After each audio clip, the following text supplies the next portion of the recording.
বিসমিল্লাহিররহমানিররহিম। আজকে এই আমাদের দেশনেত্রী বেগম খালেদা জিয়ার রোগ মুক্তির জন্য যে দোয়া মাহফিলের আয়োজন করা হয়েছে অস্ট্রেলিয়া বিএনপির পক্ষ থেকে, অস্ট্রেলিয়া বিএনপির পক্ষ থেকে এখানে আপনাদের সিডনিতে আপনারা আছেন, মেলবোর্নে আছেন, অন্যান্য টেরিটরিরা আছে, সব জায়গাতেই তাদের উপস্থিতি আমি দেখতে পাচ্ছি। তো আজকের এইখানকে নোয়া মাহফিলের সম্মানিত সভাপতি উপস্থিত আছেন আমাদের চাঁদপুর জেলার ভাইস প্রেসিডেন্ট শকুর পাটোয়ারি ভাই, আমাদের আন্তর্জাতিক বিষয়ক সম্পাদক রাশেদুল হক, আপনাদের এখানকার বিএনপির নির্বাচিত সাধারণ সম্পাদক হায়দার আলী ভাই এবং যুবদল, ছাত্রদল, স্বেচ্ছাসেবক দল, মহিলা দল এবং অন্যান্য যারা আপনারা আছেন, আপনাদের প্রত্যেককে অন্তরের অন্তঃস্থল থেকে ধন্যবাদ দিয়ে আমি শুরু করতে চাই। এই জন্য আজকে এই বিদেশে বসে এই এত দূরে দেশের থেকে এসে আপনাদের কারোই রাজনীতি করার কোনো প্রয়োজনই ছিল না, কোনো দরকার ছিল না, কিন্তু তারপরেও আপনারা দেশের টানে, দলের টানে আপনারা আজকে এখানে আমরা সমবেত হয়েছি। আজকে আসলে দর্শন, নিজেদের দর্শনের জন্য আমাদের যে কাম, এটা একটা অস্পৃশ্য ব্যাপার। এরকম যে আজকে যখন আপনি এই অস্ট্রেলিয়ায় বসে আছেন, তারপরেও যদি আপনি শুনেন যে বাংলাদেশে তেঁতুলিয়ার এক প্রান্তে আমাদের ছাত্র দলের একটা ছেলের কোনো ক্ষতি হয়েছে, বা টেকনাফের এক প্রান্তে আমাদের একটা দলের ছেলের কোনো কষ্ট হয়েছে, তাহলে কিন্তু আপনি এখান থেকে বসেও কষ্ট পাবেন। এই আত্মার যে সম্পর্ক আমাদের, এই জন্যই আজকে আমরা এখানে একত্রিত হয়েছি এবং আমাদের নেত্রীর সঙ্গে আমাদের এই গানটা এরকম আত্মার একটা গান। আজকে আমাদের দেশনেত্রী বেগম খালেদা জিয়ার যে অবস্থা, তাকে যে বন্দী করে রাখা হয়েছে জোর করে মিথ্যা মামলা দিয়ে, তার বিরুদ্ধে 36টা মামলা আছে, 2টা মামলাতে তার রায় হয়েছে, একটাতে 5 বছর ছিল, এটা হাইকোর্টে একজন বিচারপতি বাড়িয়ে তাকে 10 বছর করেছেন, আরেকটা 7 বছর থেকে ওনারা সেভাবেই রেখেছেন এবং এখন ওনারও শুনানি চলছে।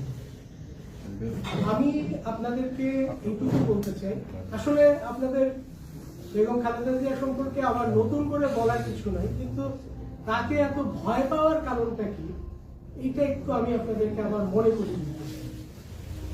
বেগম খালেদা জিয়া শহীদ জিয়ার সহধর্মী, শহীদ জিয়া বাংলাদেশের স্বাধীনতার ঘোষক, এটা নিয়ে আমাদের মনে কোনো সন্দেহ নেই।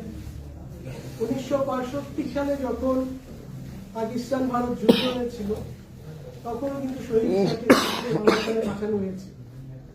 এই বেগম খালেদা জিয়া তখন কিন্তু তাদের বিবাহিত জীবনের 5 বছর, তখন দেখেছেন যে তার স্বামী আরেকটা যুদ্ধের মধ্যে চলে গেছে। এরপরে আসলো 1971-এ শহীদ জিয়া আবার থাকলেন চিটাগংয়ে, জিয়া থাকলেন আরেক জায়গায়, পুরাটা যুদ্ধের সময়। এইরকম সংগ্রামের মধ্য দিয়ে বেগম জিয়ার জীবন শুরু হয়েছে এবং চলছে। 1975 সালে যখন সিপাহী বিপ্লব হয় বাংলাদেশে, তার আগে শহীদ জিয়াকে আন্তরিক করে রাখা হয়েছিল, সেটাও আপনারা জানেন। সেই সংগ্রামের মধ্যেও বেগম জিয়া পার হয়েছে। এরপরে শহীদ জিয়ার শাহাদাতের পরে বেগম জিয়ার রাজনৈতিক জীবন শুরু হয় 1982 সালের 2রা জানুয়ারি। 82 সালের 2রা জানুয়ারি বেগম জিয়া জাতীয়তাবাদী দলের সদস্য পদ পান।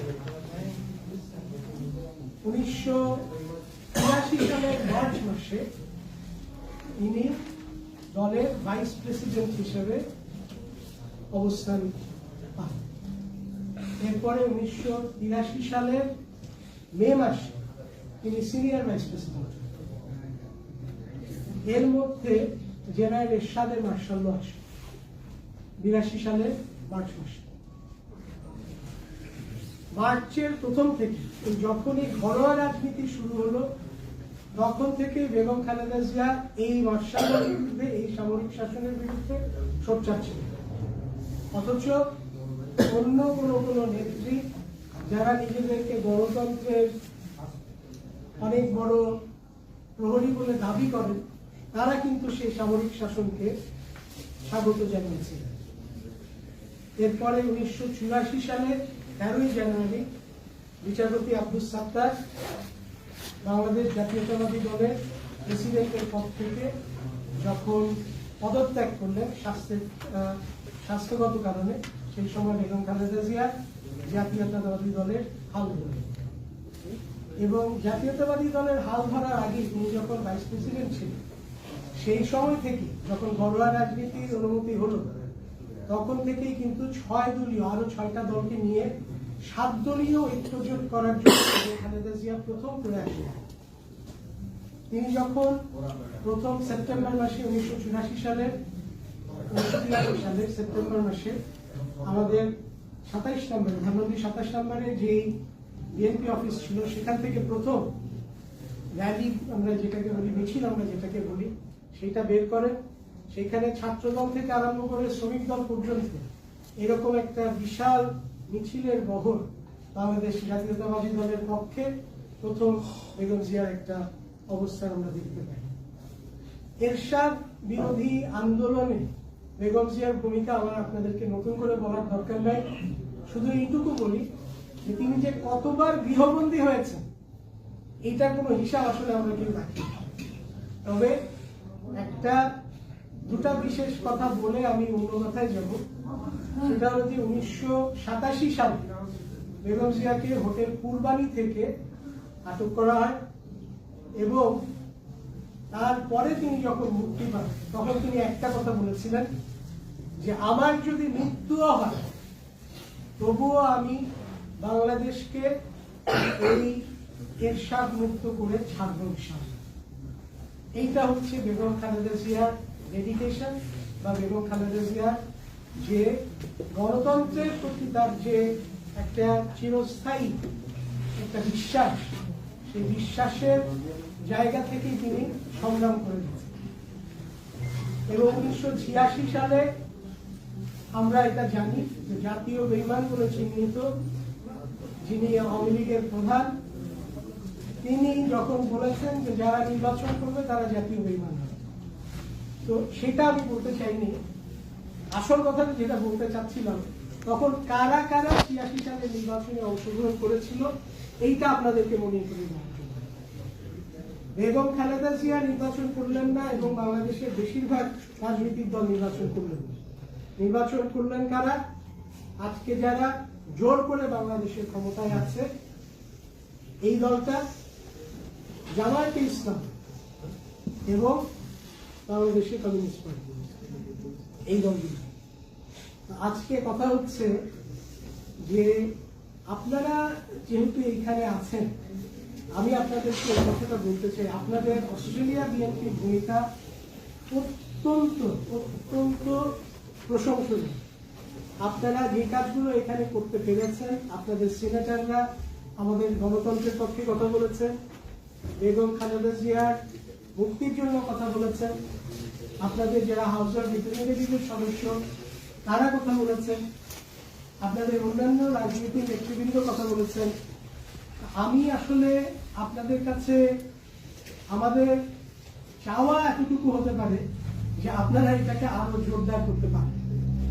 আপনারা লিবারেল পার্টির সঙ্গে, আপনারা লেবার পার্টির সঙ্গে আপনাদের সংযোগ আছে আমরা জানি, আপনারা তাদের সঙ্গে সংযোগটা আরো বেশি করে অনুগ্রহ করে স্থাপন করুন। কারণটা হচ্ছে এখনকার রাজনীতি, বিশ্বের যে রাজনীতি, সেখানে আন্তর্জাতিক রাজনীতি একটা ছোট ভূমিকা হলেও পালন করে। আপনার বাংলাদেশে যেমন গত 2 বছর ধরে আমরা একটা কথা কিন্তু মাঠে বারবার বলছি যে আমেরিকা যুক্তরাষ্ট্রে র্যাবের উপরে স্যাংশন আসলো 2021 সালে। তারপর থেকে মানুষজনের মধ্যে একটা ধারণা যে আমেরিকা যুক্তরাষ্ট্র বাংলাদেশের গণতন্ত্র স্থাপনে করে দেবে।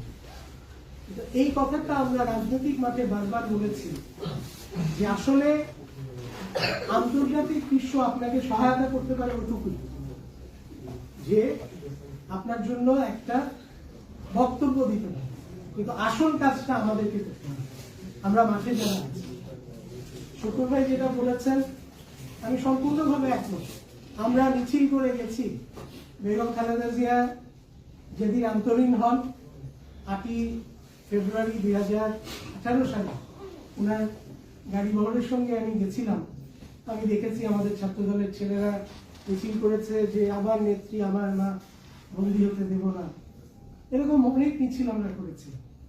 কিন্তু আমরা আসলে ম্যাডামের জন্য কতটুকু করতে পেরেছি সেই প্রশ্নটা যদি আমরা আমাদেরকে করি, এটার উত্তর আমাদের কাছেই আছে, এটা অন্য কাউকে আসলে বলে দিতে হয় না। আওয়ামী লীগের যে অত্যাচার, যে অবিচার, এটা কোনো সীমানা নেই। আপনারা এই দেশে আছেন যারা, এবং অনেকেই দেশে অত্যাচারিত হয়ে এখানে চলে এসেছেন,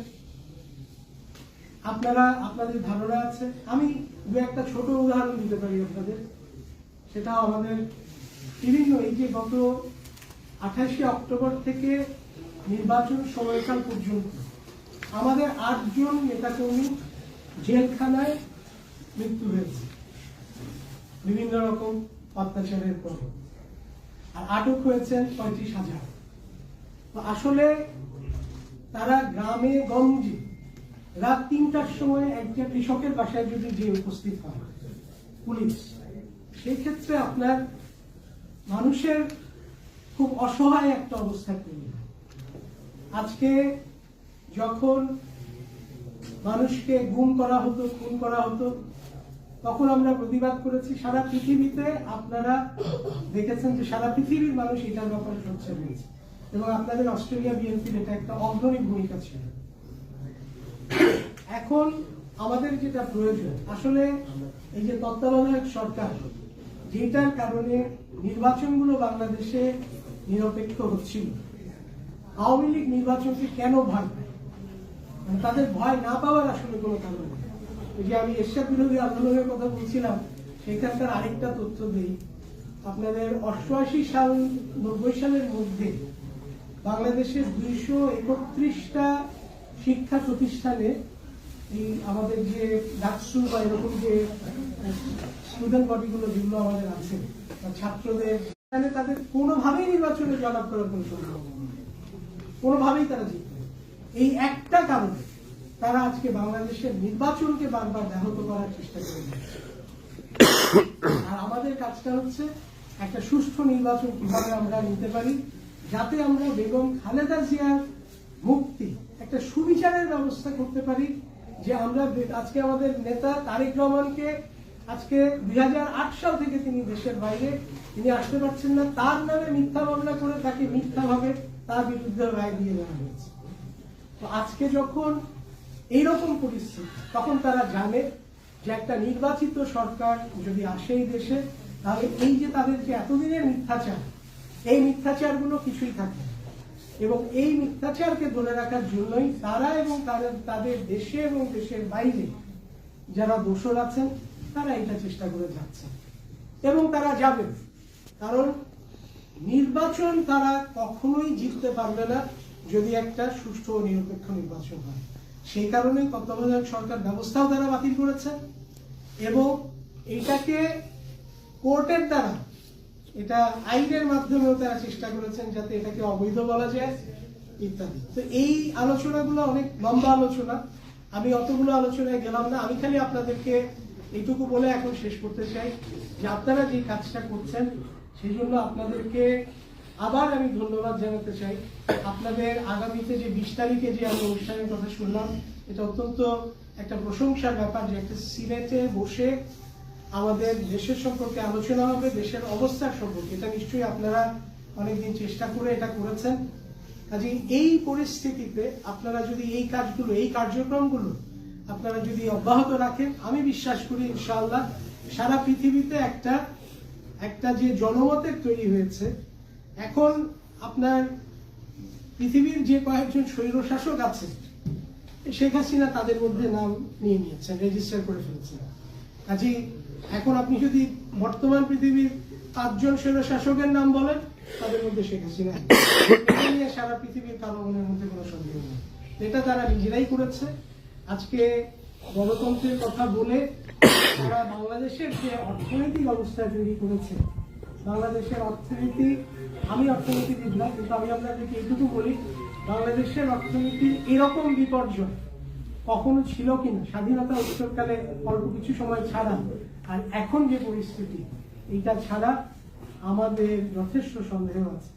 আজকে আমাদের দেশটাকে রক্ষা করতে গেলে, আমাদের নেত্রীকে রক্ষা করতে গেলে আমাদের আমরা অবশ্যই দোয়া করব, কিন্তু আপনারা আমাদের সবার জন্য দোয়া করবেন। দেশে যারা আমরা আছি, আমরা যাতে আমাদের দায়িত্বটুকু সঠিকভাবে পালন করতে পারি। আমরা যদি আমাদের দায়িত্বটুকু সঠিকভাবে পালন করতে পারি, তাহলে আমি বিশ্বাস করি ইনশাআল্লাহ এবং খালেদা জিয়ার মুক্তি, দেশ নায়ক তারেক রহমানের দেশে ফিরে আসা এবং প্রধানমন্ত্রী হওয়া সবকিছু ইনশাআল্লাহ সম্ভব হবে। এইটুকু বলে আমি আজকে আপনাদের কাছ থেকে বিদায় নিচ্ছি। আমি আসলে একটা ব্যক্তিগত সফরে এখানে এসেছি, আপনাদের এখানে আমার আসার কথা ছিল না, আপনারা এখানে আসার সুযোগ করে দিয়েছেন, আমাকে কথা বলার সুযোগ দিয়েছেন, এই জন্য আপনাদেরকে আবার ধন্যবাদ জানিয়ে আমি শেষ করছি। আল্লাহ হাফেজ। বাংলাদেশ জিন্দাবাদ, শহীদ জিয়া অমর হোক, বেগম খালেদা জিয়া জিন্দাবাদ, দেশ নায়ক তারেক রহমান জিন্দাবাদ। আসসালামু আলাইকুম।